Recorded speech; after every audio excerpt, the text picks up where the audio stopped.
And he said yesterday, quoting from that press conference that Tim has just mentioned, I'm definitely going to run hard to see where I'm at. He said, I've just started my speed work. I've not really got into the speed work yet. But there is the lineup for the 200 metres. Van Dijk of the Netherlands, Zingai of Zimbabwe, Malcolm of Great Britain, Collins, St Kitts and Nevis, Saiden Dury of Norway, Usain Bolt, Jamaica, Mario Forsyth, Jamaica, Sebastian Ernst of Germany. Well, it's not about us, but it is very, very wet here. We've got this lovely cubicle. Unfortunately, it's watertight and we're filling up. It's about up to our knees, so it's not quite so bad. So the big event. Yes, Usain's going to hate this weather. Well, yeah, but you know, he's run many years in Europe. He's experienced this type of condition. But for me, it's interesting to see how the crowd are responding to him. You know, as soon as he gets on the track, there's a sense of anticipation on what's happening. His agent has just appeared to the left of us, so obviously he's very nervous as well and anticipating what Usain can do. And what's your thoughts time-wise? I mean, obviously wet, the wind is behind. In his favour. What sort of things do you think would make Usain happy?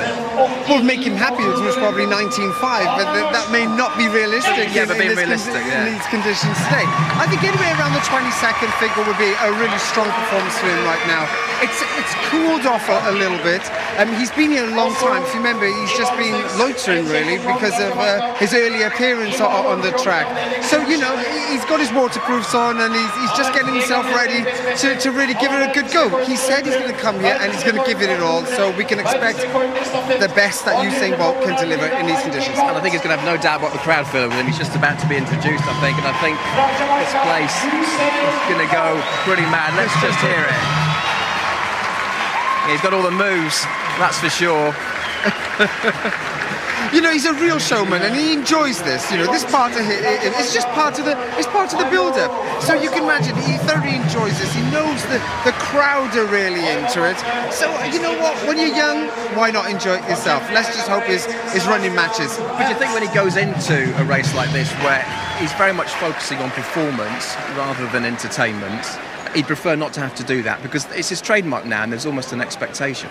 Yeah, a lot of the crowd expect him to go out there and perform that, and that's what they come forward to do. But he's the ultimate professional. So with that in mind, he knows what the crowd wants, he believes what he's capable of doing, and he just does it. Indeed. Well, let's see what the Bolt has got. Stuart Story's calling this one. Van Dijk, Zingai, Malcolm, Collins, Saiden Dury, Bolt, Forsyth, Ernst. The men's 200 metres. Okay, Jace versus Bolt. Let's get going, guys.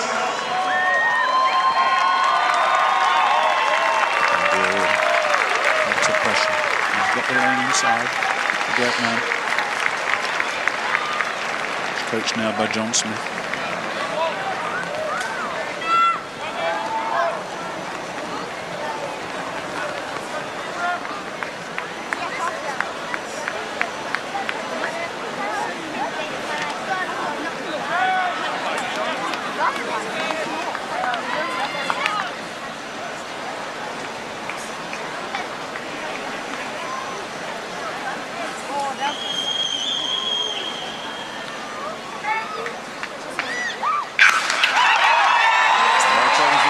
Usain Bolt's got away very, very well indeed. He's already up on Forsyth of Jamaica outside him. And this is Usain Bolt at his best. Good transition, a little bit wide in the lane, but coming into the straight very strongly indeed. And Dury can't attack him from this position. Look at this from Usain Bolt. He's away brilliantly. Absolutely brilliantly. And Dury in second. Christian Malcolm in third. 19.87. Just 5/100ths of a second outside Frankie Frederick's track record, but my goodness me, the man is back. He says he's just started his speed work. Well, if that's the case, then the wind speed incidentally plus 0.7 metres per second, and it's wet. 1986 then, it's wound down 100th of a second. World-leading time, the fastest time in the world this year. Nothing Saiden Dury could do on that occasion, couldn't get close.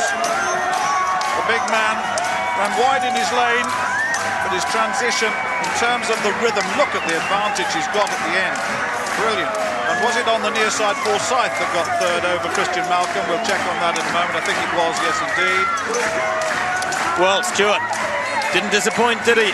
You can't expect quicker in these conditions. 19.86 in a slippery, damp track, the rain pouring down. He was thinking of doing a 300 metres, I understand, last week in Ostrava, so clearly he's feeling very, very strong at the moment. He's only just started speed work.